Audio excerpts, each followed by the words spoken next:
Қайырлы күн тәп-тәтті арнасының тәп-тәтті көрермендері. Бүгін біз көпшіліктің жүрегін аз уақытта жаулап алған восточный пирогының рецептісімен бөлісетін боламыз. Әдеттегідей толық құрамын описание бөлімінен таба аласыздар. Бірінші, бөлме температурасындағы бір жұмыртқамызды таза ыдысымызға жарып аламыз. Одан соң бөлме температурасындағы жұмсақ балғын майымызды дәл сол жұмыртқаның үстіне қосамыз. Содан соң шекерімізді де артынан қосып жібереміз. Одан кейін әдемілеп осы үш ингредиентімізді бір келкі масы шыққанша араластырамыз.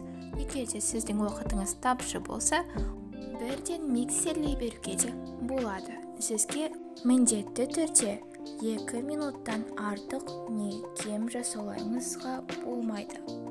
Нақты 2 минут миксерлейсіздер. Сол кезде сіздердің массаларыңыз өте балғын, жұмсақ, бір-бірімен бірігіп, қантты ерітіп алу керек.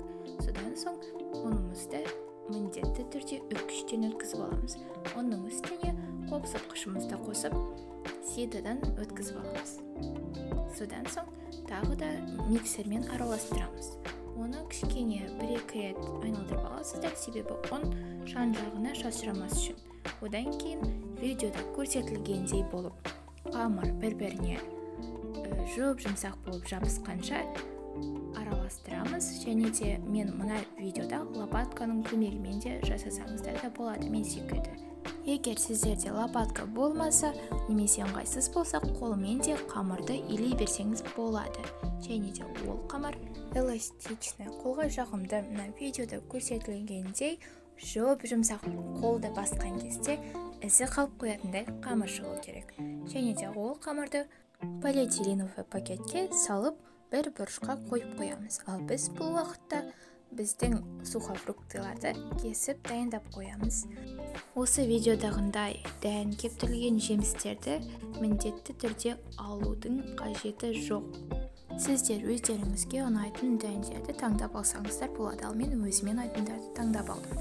Және де шейден қалып кеткен дәндер болса да қосып жіберсеңіздер болады. Бағана дайындап қойған қамырымызды осылай формаға әдемілеп бұрыштарын шығарып жайып шығамыз. Содан соң біздің осы сухофруктыларымызды міндетті түрде суға бір шайып алуларыңыз керек.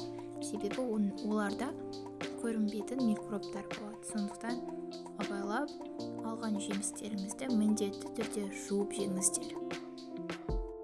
Сонымен біз осылай бүкіл сухофруктыларымызды, дәндерімізді пирогтың бетіне әдемілеп өздеріңіз қалағандай етіп жайып шығасыздар.